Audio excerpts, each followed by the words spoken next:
জানিয়ে দেব এই মুহূর্তে হাতে পাওয়া সর্বশেষ গুরুত্বপূর্ণ আপডেট বাংলা সংবাদ। শুরুতেই থাকছে ছাত্র জনতার আন্দোলনের চূড়ান্ত দিনে গত 5 আগস্ট রাজধানীর উত্তরা থেকে গণভবন অভিমুখে আসা গণমিছিল রুখে দিতে ডিসপাস করার বার্তা দিয়েছিলেন সাবেক আইজিপি শহীদুল হক। ডিবি হেফাজতে রিমান্ডে শহীদুল হকের দেওয়া এসব তথ্য গণমাধ্যমকে জানিয়েছেন গোয়েন্দা রমনা বিভাগের এক ঊর্ধ্বতন কর্মকর্তা। এবারে জানাবো নতুন আরডিসির নিয়োগ বাতিল।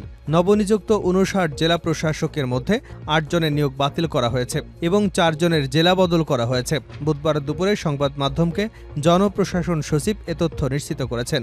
নিয়োগ বাতিল হওয়া জেলাগুলো হল লক্ষ্মীপুর, জয়পুরহাট, কুষ্টিয়া, রাজশাহী, সিরাজগঞ্জ, দিনাজপুর, রাজবাড়ী ও শরীয়তপুর। জানাবো দুদিনের নতুন কর্মসূচি ঘোষণা বিএনপির।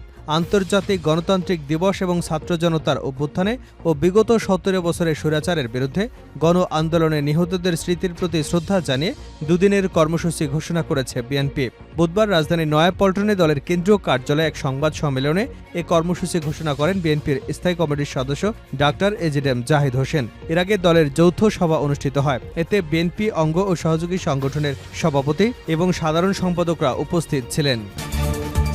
জানাবো ছাত্র জনতার অসীম আত্মত্যাগকে ব্যর্থ হতে দিতে পারি না। লিবারেল ডেমোক্রেটিক পার্টির প্রেসিডেন্ট কর্নেল অলি আহমেদ বীরবিক্রম বলেছেন, ছাত্র জনতার চরম আত্মত্যাগের বিনিময়ে দুর্নীতিবাজ, স্বৈরাচারী, টাকা লুণ্ঠনকারী এবং গণতন্ত্র হত্যাকারী ফ্যাসিস্ট আওয়ামী সরকারের বিদায় হয়েছে। এই অসীম আত্মত্যাগকে আমরা ব্যর্থ হতে দিতে পারি না। তিনি বলেন, গণঅভ্যুত্থান পরবর্তী দেশের সকল কর্মকাণ্ডগুলি স্বচ্ছতা ও জবাবদিহিতার সাথে দ্রুত গতিতে বাস্তবায়ন না হলে সমস্যা আরও বৃদ্ধি পাবে। জানিয়ে দেব সত্যি কি বাড়ছে বিএনপির সঙ্গে জামায়াতের রাজনৈতিক দূরত্ব। বিএনপি এবং জামায়াতের মধ্যে দীর্ঘ প্রায় 15 বছরের মিত্রতা। ছাত্র জনতার অভ্যুত্থানে শেখ হাসিনা সরকারের পতনের পর সেই মিত্রতার সম্পর্কে টানাপোড়েন তৈরি হয়েছে। দল দুটির মধ্যে দেখা যাচ্ছে নানা মতবিরোধ। তৃণমূল থেকে শুরু করে দল দুটির শীর্ষ নেতাদের বক্তব্য এবং কথাবার্তায়ও এই মতবিরোধ স্পষ্টভাবে লক্ষ্য করা গেছে গত কয়েকদিনে, যেটি প্রকাশ্যে আসে গত আগস্টের মাঝামাঝি অন্তর্বর্তীকালীন সরকারের নির্বাচন আয়োজনে সময় দেওয়া নিয়ে বিএনপি জামায়াতের পরস্পর বিরোধী বক্তব্যের মাধ্যমে। সর্বশেষ জানাবো আন্তর্জাতিক সংবাদ। মধ্যপ্রাচ্যে পৌঁছেছে মার্কিন পারমাণবিক সাবমেরিন। সেটি এখন মার্কিন সেন্ট্রাল কমান্ডের অপারেশন এলাকায় প্রবেশ করেছে। সাম্প্রতিক সপ্তাহগুলোতে এই অঞ্চলে পাঠানো সাবমেরিন সম্পদগুলোর মধ্যে এটি নতুন সংযোজন। মঙ্গলবার পেন্টাগনের প্রেস সেক্রেটারি মেজর জেনারেল প্যাট রাইডার জর্জিয়ার সাবমেরিনের বিষয়টি নিশ্চিত করেছেন। খবর আরব নিউজের। এতক্ষণ শিরোনাম শুনছিলেন, এবার বিস্তারিত। প্রিয় দর্শক, আপনি যদি এই চ্যানেলে নতুন হয়ে থাকেন, ভিডিওটি দেখতে দেখতে চ্যানেলটি সাবস্ক্রাইব করে আমাদের সঙ্গে থাকুন। আর এই ভিডিও সম্পর্কে আপনি আপনার মূল্যবান মতামতটি কমেন্ট বক্সে জানিয়ে দিন। আর হ্যাঁ প্রিয় দর্শক, জানিয়ে দিন ভিডিওটি কোথা থেকে দেখছেন। 5 আগস্টের গণমিছিল ডিসপাচের হুকুম দেন সাবেক আইজিপি শহীদুল। ছাত্র জনতার আন্দোলনের চূড়ান্ত দিনে গত 5 আগস্ট রাজধানীর উত্তরা থেকে গণভবন অভিমুখে আসা গণমিছিল রুখে দিতে ডিসপাস করার বার্তা দিয়েছিলেন সাবেক আইজিপি শহীদুল হক। ডিবি হেফাজতে রিমান্ডে শহীদুল হকের দেওয়া এক তথ্যে গণমাধ্যমকে জানিয়েছে গোয়েন্দা রমনা বিভাগের এক ঊর্ধ্বতন কর্মকর্তা। গোয়েন্দা রমনা বিভাগের এই ঊর্ধ্বতন কর্মকর্তা বলেন, দেশের ইতিহাসে সর্বোচ্চ বড় ছাত্র জনতার আন্দোলনের চূড়ান্ত দিন গত 5 আগস্ট সকালে তার নামে একটি মোবাইল নম্বর থেকে হোয়াটসঅ্যাপে দুবার বার্তা দেওয়া হয়েছে। বার্তাটি পাঠানো হয়েছিল সেদিন আন্দোলন দমনে সক্রিয় ডিএমপির এক ঊর্ধ্বতন পুলিশ কর্মকর্তাকে, যিনি বর্তমানে আইনশৃঙ্খলা বাহিনীর হেফাজতে রয়েছেন। উত্তরা থেকে গণভবন অভিমুখে আসা গণমিছিল রুখে দিতে ডিসপাস করার বার্তা দিয়েছিলেন তিনি। এটা যদি সত্যি হয়ে থাকে, তিনি যদি আসলে এটি করে থাকেন, তাহলে সেটা হবে ভয়াবহ উস্কানি। এই বার্তাটি তথ্য প্রযুক্তির সহায়তায় পরীক্ষা নিরীক্ষা করা হচ্ছে। কাকে কেন এমন মেসেজ পাঠানো হয়েছিল সেটা খতিয়ে দেখা হচ্ছে। প্রমাণিত হলে তার বিরুদ্ধে রাষ্ট্রবিরোধী ষড়যন্ত্র ও সাইবার নিরাপত্তা আইনে মামলা হবে বলে জানিয়েছেন তিনি। উল্লেখ্য, ডিএমপির গণমাধ্যম ও জনসংযোগ বিভাগ থেকে জানানো হয়, গত 5 সেপ্টেম্বর দিবাগত রাতে পুলিশের সাবেক মহাপরিদর্শক একেএম শহীদুল হককে উত্তরা 16 নম্বর সেক্টর থেকে গ্রেপ্তার করে ঢাকা মহানগর পুলিশ। পরদিন 4 সেপ্টেম্বর সকালে তাকে হত্যা মামলায় গ্রেপ্তার দেখিয়ে 10 দিন করে রিমান্ডের অনুমতি চেয়ে আদালতে সোপর্দ করা হয়। রাজধানী নিউ মার্কেটের ব্যবসায়ী আব্দুল ওয়াদুদ হত্যা মামলায় শহীদুল হকের 7 দিনের রিমান্ড মঞ্জুর করে ঢাকার চিফ মেট্রোপলিটন ম্যাজিস্ট্রেট আদালত। 7 দিনের রিমান্ড শেষে আজ বুধবার সকালে শহীদুল হককে আদালতে হাজির করে কারাগারে আটক রাখার আবেদন করেন তদন্ত কর্মকর্তা নিউ মার্কেট থানার সাব ইন্সপেক্টর বাইজিদ বোস্তামি। আবেদনের পরিপ্রেক্ষিতে ঢাকার মেট্রোপলিটন ম্যাজিস্ট্রেট আলী হায়দার তাকে কারাগারে পাঠানোর আদেশ দিয়েছেন। নতুন আরডিসির নিয়োগ বাতিল। নবনিযুক্ত ৫৯ জেলা প্রশাসকের মধ্যে ৮ জনের নিয়োগ বাতিল করা হয়েছে এবং ৪ জনের জেলা বদল করা হয়েছে। বুধবার দুপুরে সংবাদ মাধ্যমকে জনপ্রশাসন সচিব এ তথ্য নিশ্চিত করেছেন। নিয়োগ বাতিল হওয়া জেলাগুলো হল লক্ষ্মীপুর, জয়পুরহাট, কুষ্টিয়া, রাজশাহী, সিরাজগঞ্জ, দিনাজপুর, রাজবাড়ী ও শরীয়তপুর। এর আগে চলতি সপ্তাহে ২ দফায় দেশের ৫৯ জেলায় নতুন করে জেলা প্রশাসক নিয়োগ দেয় অন্তর্বর্তীকালীন সরকার। নতুন এই পদায়নে বঞ্চিত হবার অভিযোগ তুলে প্রজ্ঞাপন বাতিলের দাবি তোলেন উপসচিব পর্যায়ে কিছু সংখ্যক কর্মকর্তা। তারা মঙ্গলবার ১০ সেপ্টেম্বর জনপ্রশাসন মন্ত্রণালয়ের যুগ্ম সচিব এম আলী আজমের কক্ষে প্রবেশ করে ক্ষুব্ধ প্রতিক্রিয়া দেখান। তারা এই যুগ্ম সচিবের বিরুদ্ধে এককভাবে ডিসি পদায়নের তালিকা তৈরির অভিযোগ তোলেন। বিক্ষুব্ধ কর্মকর্তাদের অভিযোগ ছিল যে ৫৯ জনকে ডিসি নিয়োগ দেওয়া হয়েছে তাদের বেশিরভাগই আওয়ামী লীগের সময়ে ভালো পদে ছিলেন। তারা এ সরকারের সময় ডিসি হলেন, অথচ যারা বঞ্চিত ছিলেন সব যোগ্যতা থাকার পরেও বিরোধী মতের কারণে যাদের গুরুত্বহীন করে রাখা হয়েছিল তারা গুরুত্ব পাচ্ছেন না। এদিকে একই দাবিতে আজ বুধবার সচিবালয়ে ক্ষুব্ধ কর্মকর্তারাও বিক্ষোভ করেছেন। বুধবার সকাল থেকেই জড়ো হতে থাকেন বিক্ষুব্ধ কর্মকর্তা কর্মচারীরা। দাবি আদায় না হওয়া পর্যন্ত বিক্ষোভ চালিয়ে যাবার ঘোষণাও দেন তারা। দুদিনের নতুন কর্মসূচি ঘোষণা বিএনপির।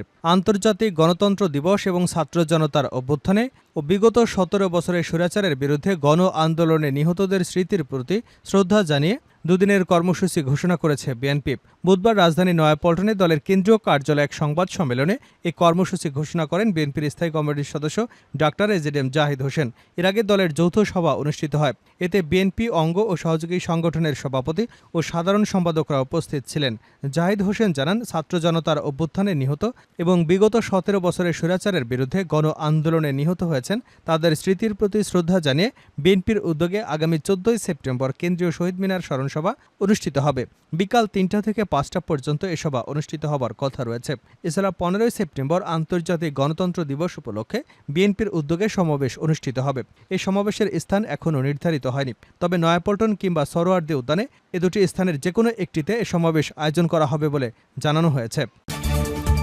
ছাত্র জনতার অসীম আত্মত্যাগকে ব্যর্থ হতে দিতে পারে না কর্নেল ওলি। লিবারেল ডেমোক্রেটিক পার্টির প্রেসিডেন্ট কর্নেল ওলি আহমেদ বীরবিক্রম বলেছেন, ছাত্র জনতার চরম আত্মত্যাগের বিনিময়ে দুর্নীতিবাজ, স্বৈরাচারী, টাকা পাচারকারী, লুটেরা, গণতন্ত্র হত্যাকারী ফ্যাসিস্ট আওয়ামী সরকারের বিদায় হয়েছে। এই অসীম আত্মত্যাগকে আমরা ব্যর্থ হতে দিতে পারি না। তিনি বলেন, অভ্যুত্থান পরবর্তী দেশের সকল কর্মকাণ্ডগুলি স্বচ্ছতা এবং সততার সাথে দ্রুতগতিতে বাস্তবায়ন না হলে সমস্যা আরও বৃদ্ধি পাবে। অনেকগুলি নিয়োগ নিয়ে ইতিমধ্যেই বিতর্কের সৃষ্টি হয়েছে। হুজুগের মাথায় লোক দেখানো কাজ করলে হবে না। গুরুত্বপূর্ণ জায়গাগুলিতে অধিকতর সতর্কতার সাথে মনোনয়ন অথবা নিয়োগ নিশ্চিত করতে হবে। এছাড়া উপদেষ্টা এবং নতুন নিয়োগপ্রাপ্ত ব্যক্তিদের অতীত ইতিহাস জানা থাকলে বা রাজনৈতিক প্রজ্ঞার অভাব থাকলে দেশ ক্ষতিগ্রস্ত হবে। অন্যদিকে অধর্ম, অকর্ম, ধীরগতির ব্যক্তিদের দিয়ে দেশকে এগিয়ে নিয়ে যাওয়া সম্ভব হবে না। ছাত্র জনতার রক্ত বৃথা যাবে। মঙ্গলবার সকালে রাজধানীর মগবাজারে এলডিপির কেন্দ্রীয় কার্যালয়ে সংবাদ সম্মেলনে তিনি এসব কথা বলেন। তিনি বলেন, একজন উপদেষ্টা বলেছেন যে জাতীয় সংগীত একটি বিতর্কিত বিষয়, সুতরাং এটি পরিবর্তন করা যাবে না। তার জানা উচিত জনগণের মতামতের উপর ভিত্তি করে সবকিছু পরিবর্তন করা সম্ভব। গণভবন কারো বাপের ভবন নয়, বরং জাতীয় প্রতিষ্ঠান। মিউজিয়াম করা অবশ্যই প্রয়োজন, তবে প্রশ্ন হলো গণভবনে কেন, অন্য জায়গায় নয় কেন? জাতীয় প্রতিষ্ঠান পরিবর্তন করার আইনগত ভিত্তি এখন কোথা থেকে পেলেন? ১৯৭১ সালের যুদ্ধের উপর অন্য কিছুই অধিকতর গুরুত্ব পেতে পারে না। কর্নেল ওলি বলেন, আন্দোলনকারী আমাদের ছেলেমেয়েদের বা জনতার সরলতাকে পুঁজি করে কোনো অন্যায় পদক্ষেপ নেওয়া ঠিক হবে না। এদেশে একনায়কতন্ত্র, স্বৈরশাসন কায়েমকারী, গণহত্যাকারী, দুর্নীতিবাজ, টাকা পাচারকারী, টাকা লুণ্ঠনকারী, চাঁদাবাজ এবং জঙ্গিবাদের কোনো স্থান নেই। এদেশ এখন কারো বাপের সম্পত্তি নয়। যত দ্রুত সম্ভব আইনশৃঙ্খলার উন্নতি সাধন করতে হবে। আমরা জানি বর্তমান প্রেক্ষাপটে এটা খুবই কঠিন কাজ, তবে পুলিশ প্রশাসনকে দ্রুত কার্যকর করতে হবে। তা না হলে গণতন্ত্র হত্যাকারীরা মাথাচাড়া দিয়ে উঠতে পারে। আমাদের সামনে অনেকগুলি চ্যালেঞ্জ আছে, সমস্যার অন্ত নেই। এই চ্যালেঞ্জগুলি দৃঢ়তার সাথে মোকাবেলা করে জনগণকে স্বস্তি দিতে হবে, তা না হলে আমাদেরকে আরও কঠিন মূল্য দিতে হতে পারে। শেষ করছে আন্তর্জাতিক সংবাদে। মধ্যপ্রাচ্যে পৌঁছেছে মার্কিন পারমাণবিক সাবমেরিন। এটি এখন মার্কিন সেন্ট্রাল কমান্ডের অপারেশন এলাকায় প্রবেশ করেছে। সাম্প্রতিক সপ্তাহগুলোতে এই অঞ্চলে পাঠানো সাবমেরিন সম্পদগুলোর মধ্যে এটি নতুন সংযোজন। মঙ্গলবার পেন্টাগনের press secretary major general Pat রাউজার জর্জিয়ার সাবমেরিনের বিষয়টি নিশ্চিত করেছেন। খবর আরব নিউজের। প্রতিবেদনে বলা হয়েছে, US defence secretary Lloyd Austin August মাসে সাবমেরিনটির মডেন্ট অর্ডার করেছিলেন। যখন অঞ্চলটির ইরান এবং এর মিত্রদের সম্ভাব্য আক্রমণের জন্য প্রস্তুতি নিচ্ছিল, যাদের মধ্যে হামাস এবং হিজবুল্লাহর শীর্ষ সদস্যদের হত্যা করা হয়েছিল। হিজবুল্লাহ ইতিমধ্যেই ইসরায়েলের বিরুদ্ধে প্রতিশোধ নিয়েছে, যা গত মাসে কয়েকটি হিজবুল্লাহ লক্ষ্যবস্তুতে প্রাথমিক হামলা চালিয়েছিল। ইরান তার প্রতিক্রিয়া জানাতে হুমকি দিয়ে চলেছে, কিন্তু এখনও কিছু করেনি। মার্কিন কর্মকর্তারা মনে করেন ইরান এখনও ইসরায়েলের বিরুদ্ধে আক্রমণ করবার প্রস্তুতি নিচ্ছে। পেন্টাগন উল্লেখ করেছে, ইরানের সাথে মার্কিন সামরিক সম্পদের উপস্থিতি বৃদ্ধি টেক্সানে প্রভাব ফেলেছে। ইউএসএস আব্রাহাম লিঙ্কন গত 2 সপ্তাহ আগে মধ্যপ্রাচ্যে পৌঁছেছে, যা ইন্দো প্যাসিফিক থেকে দ্রুত স্থানান্তরের নির্দেশনা পেয়েছিল। এছাড়া USS Theodore Roosevelt career strike গ্রুপকে এ অঞ্চলে উপস্থিত থাকতে বলা হয়েছে, যদিও এটি শীঘ্রই যুক্তরাষ্ট্রে ফিরে যাবার কথা, যদি না অস্টিন অন্য কোনো সম্প্রসারণের নির্দেশনা দেন। বর্তমানে সেন্ট্রাল কমান্ডো অঞ্চলে প্রায় 40,000 মার্কিন সেনা অবস্থান করছে। অন্যান্য সামরিক সম্পদের মধ্যে রয়েছে অতিরিক্ত ballistic missile defence system, golf of Oman থেকে রেড সি পর্যন্ত ডেস্ট্রয়ার এবং ইউরোপ ও মধ্যপ্রাচ্যে অতিরিক্ত ফাইটার জেট এবং ডেস্ট্রয়ার।